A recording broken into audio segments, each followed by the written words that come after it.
Yes, now, bless now. Don't forget the rest now. Des Rocksteady, King of the Pit TV, signing in. That's DEZ at KOTP. TV, we've been listening to Death from Above, the 1970, well, it's not a 1979 record. 2002, from what I'm aware. Death from Above, 1979. Heads Up, EP. When is it from? It's from. Don't think there's a. I don't even know. I don't even know. I believe it was 2002. Who knows? I've actually got a factoid here. Still doesn't tell us.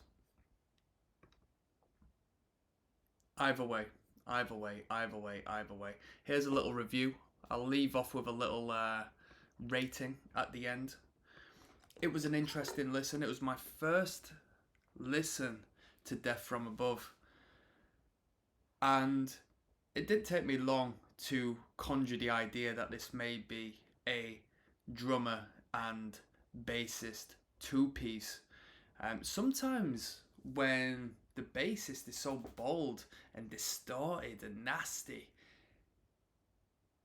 it's hard to pick up the fact that wow, it is a lot of people are so used, including myself, don't get me wrong, so used to the bass being used as a low register, just plugging along instrument, holding the low frequency, whereas the guitars possess the middle ground.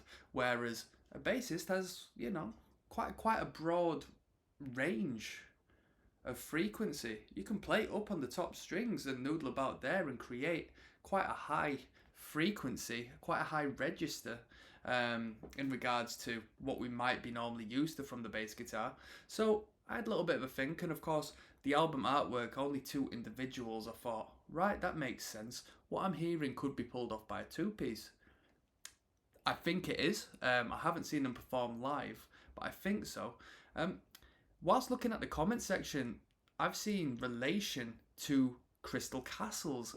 I've never looked into Crystal Castles. I don't know one song by Crystal Castles, but they were quite popular with one or two of my friends back in the day, back in the old scene kid days, when people had backcombed hair and were brutal and stuff like that. But I don't think it shares the same common ground as them kids, but there is that indie alternate MySpace era of music Crystal Castles did a great job within. So I might do a little bit of Crystal Castles soon, just so I can understand and clue myself up in regards to that. This band sounds like a British band, sonically. Sounds like a British indie band, a live at Leeds festival sort of band. But I've not had it confirmed in the comment sections. A commenter said that they had seen them in London before, so whether that just be them coming over or by chance I've happened to come across someone just reference them performing in England and they not actually be false. Who knows? Who knows? Anyway, the record was okay. It wasn't necessarily my cup of tea. It's not something I would choose to listen to. It was very overtly distorted, whether that be the vocals, the drums, and the bass guitar, which I think is somewhat a necessity in order to create a depth to the instrumentation, given it's so limited. You don't need anything more, don't get me wrong, but if you can emphasize the sound and thicken it up in one way or another, you're probably best off doing so. I didn't necessarily have any preferred songs on the record. There was nothing that stood out as far as like a one hit wonder sort of thing. It all was, pretty glued together. It was all consistent. If you like the first song, you'll probably like the second, you'll probably like the third, and so on and so forth. So it's very consistent. The sound was consistent. Any additional instrumentations, you got a couple of claps in here and there on a couple of songs. You had a little synth, and what I thought was like a vocoder sort of mouthpiece thing on the last song. I think so. I think so at least.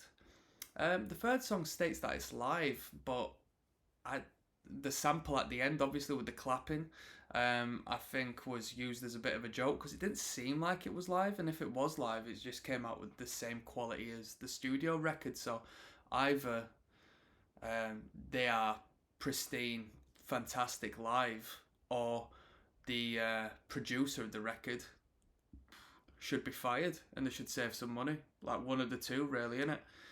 I don't know how far in the band's career this record came about, so we'll probably have a little Wikipedia journey in due time in regards to it. So I don't know how far down this record came out.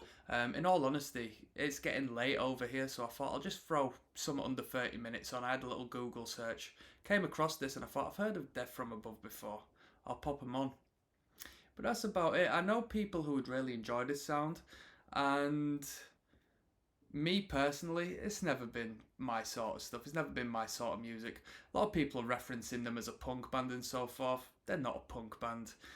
You know, they're a bit up-tempo in places and, you know, a little bit shouty, a bit distortiony, but it ain't for the punks, is it? Let's be real. That's not the case. It's proper indie band, British sounding indie band.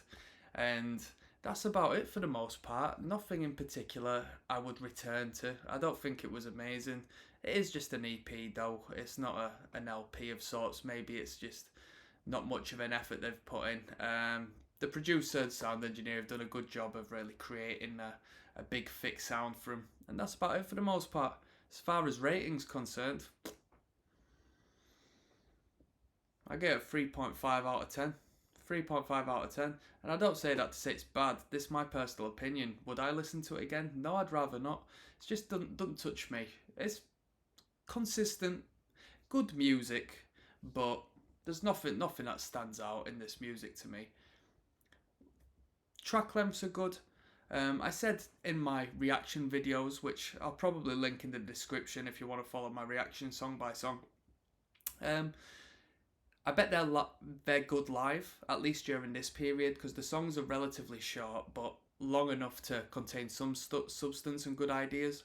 And then if you don't like that, we can get into the next track. And then if you don't like that, we can get into the next track. And it's all high tempo, good energy stuff. Tap your feet along and have a good time. And that's about it. That was Death From Above, the record being Heads Up. I'm signing out, people. One love.